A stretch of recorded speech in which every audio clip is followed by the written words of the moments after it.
Hey everyone, sorry the lesson was a bit rushed, so I wanted to make sure that we cover all the examples that you see on these notes, okay? Um, First of all, I just want to reiterate about this example number 9 on part 1, applying the double angle formula. Because this is cosine 2x, you have to remember that this has two full cosine cycles. That means you're not just going to have two solutions, but you're going to have double the solutions, okay? We'll go over that more in depth when I come back to class, okay? Let's go over this one, but I'm going to actually narrate what's happening with number 14. They want us to write the expression, this guy here, with 3 theta and 2 theta, using only sine theta and cosine theta. And when they say sine theta and cosine theta, I just want you to understand that they don't just mean sine and cosine. It's okay if you involve like sine to the squared or cosine squared, okay? So they all fall in the theta. As long as theta is singular, not triple or double, it's okay, all right? So just keep that in mind. I'm going to show you guys what I did for this one step by step. So I start with sine 3 theta plus cosine 2 theta. Now what happened here? See if you can justify every step, right? Can you see what happened here? You're right. I broke it down so I can use what I know. And I know the sum and difference formula, so sum in this case, and I know the sum formula for cosine. And what I've done here is I've implemented it, right? This is a sum formula for this guy, and this is a sum formula for cosine. Sum and difference formula. And we know that sine is psycho, and cosine is cosine, sine. And it's negative, it's a sum. It's a plus if it's a plus, right? Now I see that there's also double angles involved here, right? So what are we going to do with that? So I'm going to take the first part here. I'm going to take this first part here and apply this here. Because it's a double angle formula, right? And then the cosine theta at the end, right? Cosine theta at the end. And then this guy here, I'm going to do the different shade. I'm going to do the green. This green here, right? Can you guys see that green? Isn't it this guy here? I left the sign outside, but I know that cosine 2 theta has many different double angle formulas, but I chose this one because it's singular. Also, it involves sine and cosine, but I kind of cheated. I also saw that this guy here, I also noticed that this guy here is cosine squared theta, and this guy is also sine squared theta. Therefore, I knew maybe that this one would be the best choice for me. Look at your formula sheet. Remember, sine has many different formulas. Okay? All right, let's move along. I simplify that this guy here, right? It becomes this. I know that I can factor out this guy here is a 2 sine 2 theta, cosine theta, double angle formula involved, and then the cosine theta, sine theta at the end. Okay? No, I'm sorry. This is the double angle formula. This is cosine theta. This is a double angle formula, sine theta at the end, okay? And then the other stuff. Now let's move here. I simplified, so I just multiply the cosine theta in. And then here, I just multiplied sine theta and cosine squared theta and sine theta to sine squared theta, which became cosine cubic theta. And here, I just leave them alone, and then voila, I finished. I simplified. I know this doesn't look like much of a simplification, okay? But it does only involve theta, and that's what it was asked to do. Okay, no 2 thetas or no 3 thetas, okay? It's a little tricky, but every situation is so different, so I think, if I were to give you a test question like this, what I would do is maybe I'll give you a format, and maybe I have you fill in the blanks, okay? So we can make it a little easier for you. Okay, this was number 15 that we worked on in class together. We worked on number 17 together. I wanted to work on number 20 with you. Okay, number 20. I know I started this with you guys, and I gave you guys a hint, maybe 2x plus 1x, right? That equals 3x, and I used the left-hand side. And I'm going to apply the sum of sine, right? Sum and difference formula for sine. So it's going to be sine 2x, cosine of x, plus sine of x, cosine of 2x, right? And then I'm going to apply the best. Now, I see a lot of sine x. I see a lot of sine squared x. So I'm going to apply the best double angle formula for these. The best one that only involves signs is probably preferable. So I'm going to be very strategic in what I choose. And you're right, when I look at my double angle formula, there's only one for sine, so it's going to be sine x, cosine x, and I have a cosine x from the previous step. So I'm going to separate that for you so you can see the difference, okay? Oops, come again. All right, now I see sine x here. I'm going to leave that guy outside. Sine x, leave him outside. But I know that cosine 2x, I need to involve a lot of sine x's, right? So I'm going to use the one that's like this. 1 minus 2 sine squared x. You see why that one was the best choice? Because I can see my answer, my goal has to get there. Okay, and when I simplify this, I'm going to go 2 sine x cos squared x plus, I'm going to multiply this out, okay? I'm going to say, oh, well, should I multiply it out or not? I don't know. Let's see. I don't know if it's going to help. No, I'll just leave it alone, okay? Sine x, 1 minus 2 sine squared x. All right. Now, oh, okay. But you know, between these two, I noticed that there's a sine x that they have in common. I'm going to highlight that for you so you can see it. Don't they both have sine x? So you know what I'm going to do? I'm going to pull that out. I'm going to sine x, I'm going to pull that out. Because you know what? Then I've already reached my goal. Okay? And what I'm left with inside is 2. But you know, this cosine x here, can I write that also as a form of sine? You're right. 1 minus sine squared x. Okay? So I'm going to highlight those two so you can see it better. So I'm going to highlight this guy. It's the same thing as this guy here. Okay? Now, the next part. I already factored out the sine x, so I'm left with 1 minus 2 sine squared x. And if you do your algebra all properly, you'll get sine x. This guy is 2 and times sine squared, and 1 here, that's going to be 3, right? And this guy is this guy is 2 negative 2 sine squared x, and then 2, so it's going to be negative 4 sine squared x, which becomes our right-hand side. So our LHS equals RHS. Okay? I think this one's very doable, but you got to know and you got to be very savvy about which formulas to use when you're choosing the formula. All right? The part that we never got to is power reducing formula. And power reducing simply means this. It's lowering the power of this guy here. Okay? It's lowering the power of the fourth power. So it says rewrite sine of fourth x in terms of trigonometric functions with no power greater than 1. That means I want to make this guy become a sine x, not sine fourth of the x.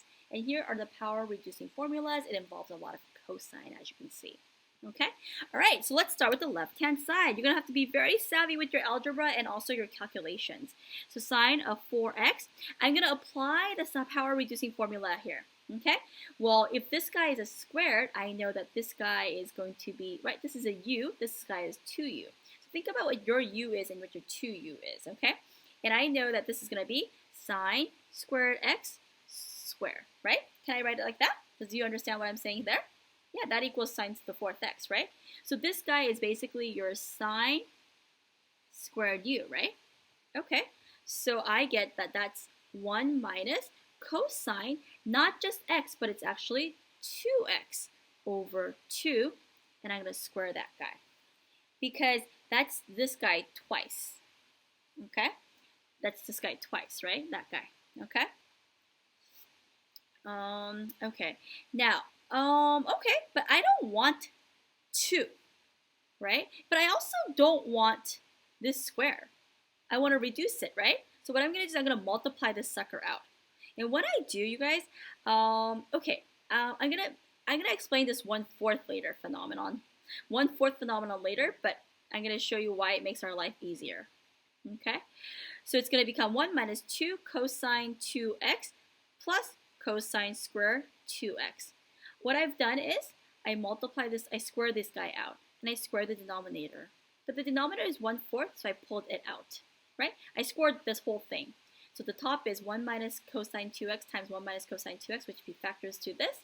And 1/2 times 1/2 is 1/4. Okay, but now, did it satisfy what the goal is? Not quite, because yes, this guy is already a single x, but this guy isn't.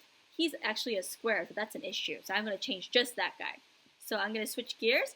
I'm going to say 1/4 stay outside, and 1 minus 2 cosine 2x stays in. But I'm going to apply the power reducing formula to this guy only. So this guy becomes 1 plus, wait a second you guys, remember this is a u, but this guy is 2u, so this guy has to become what? That's right, 4x. See if you understand why it's 4x, and ask me if you don't understand. Remember, the difference between this u and this u in the formula is actually double, so you should double it. Okay, so you know what bothers me is actually this thing bothers me. I don't want this half here within that. So you know what I'm going to do? I'm going to pull it out. But if I factor it out from here, that means I got to multiply these guys by 2 in order for everything to work out. So I get 1/8 here, and I get 2 minus 4 cosine 2x plus 1 plus cosine of 4x, because I factored out this 2. So again, if I want to take out this half, I got to multiply everybody by 2 because I'm dividing it out. I don't know if you understand that well, but think about, if you want, you can work it out and see if it makes sense to you. Like break it down, 1/2 over 1/2 plus cosine 4x divided by 2, and then see if you can factor out the 1/2 that way and see if it'll make sense. All right, so again, I simplify this guy. I get 3 minus 4 cosine 2x because 1 and the 2 add together, plus 4 cosine 4x. And this satisfies everything that the question asked for because everything is a single cosine. The power is 1. Power no greater than 1. It doesn't matter if the double angle or 4x, it doesn't matter. They just want the power to be reduced, okay? All right, it's kind of tricky, right? Let's try 41 together, okay? 41 looks like this. Use the power reducing identities to prove the identity. So you guys, this is a cubic of 2x, and we want to prove that it's this. It may look a little bit tricky, but I want you to know that it's kind of easy. So why don't you guys stop the video and try it and then come back. I would choose a left-hand side, 2x, and I would apply the power reducing formula. But before I do, I only know the power reducing formula for squared. So you know what I'm going to do? I'm going to leave one of them outside, and I'm going to actually just take the square of the remaining. So I just need to apply the power reducing formula here. And I can already tell that I'm kind of getting close to this guy here. Okay? So I'm going to leave this guy alone. Okay? And I'm going to say, okay, well, this guy, I know it's half 1 minus cosine of 4x because I'm using the power reducing formula. I just factored out the half. I factored out the half, right? I factored out the half. Okay? And I'm using the sign, so I use this guy here. And remember the u and the 2u. So this guy, it's u is here. So I multiply that by 2 to get 4x. And it's 1/2 times 1 minus 4x. And I know that I had to pull out the half because I see my goal here. Wait a minute, I'm almost done. Because now I could go 1/2 sine 2x, 1 minus cosine 4x, and I'm already done. That's the right-hand side. Yeah, I'm always keeping my eye on the prize, and it should help you. Okay? All right.